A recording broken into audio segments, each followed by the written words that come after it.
Quelles sont les plus grandes marques du monde? Axel de Tarlé, un grand cabinet d'études britannique, vient de publier le classement 2014. Et alors, ce qui frappe, ce qui saute aux yeux, c'est l'absence criante des Européens dans ce classement. Oui, si vous regardez les 10 plus grandes marques du monde, alors c'est simple, toutes sont américaines, mais si vous descendez un peu plus bas dans ce classement, eh bien malheureusement, vous ne trouverez pas de marques européennes, mais des marques chinoises. Alors, on va entrer dans le détail.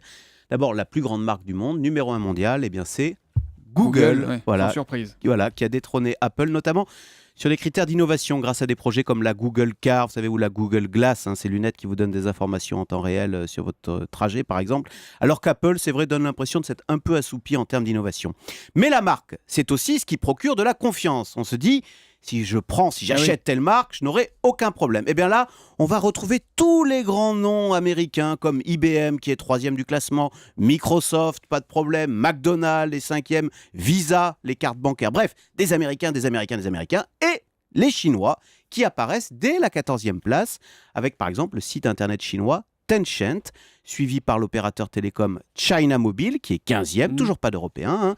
Et on a ensuite la banque chinoise ICBC, qui est 17e. Ouais, sauf qu'Axel, pardon, mais tous ces noms-là nous sont totalement inconnus. Les Chinois, comment ces noms font-ils pour apparaître dans ce classement sur les plus grandes marques mondiales? Voilà. Eh bien, le drame en Europe, c'est qu'on oublie l'immensité de ce marché chinois.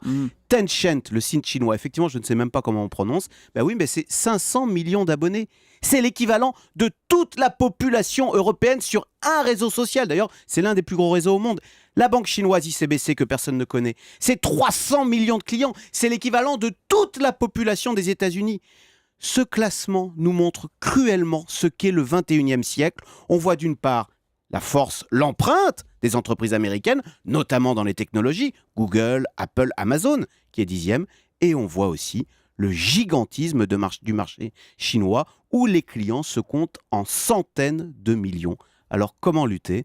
Eh bien, quand on voit ce classement, on se dit modestement, vite, faisons l'Europe, vite, fusionnons Alstom et Siemens, qui sont deux nains, sinon on terminera tous dans des sociétés américaines, pour servir des clients chinois. Eh bien, ça a le mérite d'être clair. Donc, faisons des géants européens qui deviendront peut-être un jour des géants mondiaux. Pour l'instant, on est des tout petits. Le Zoom Echo, Axel de Tarlé, tous les matins à 7h10 sur Europe 1.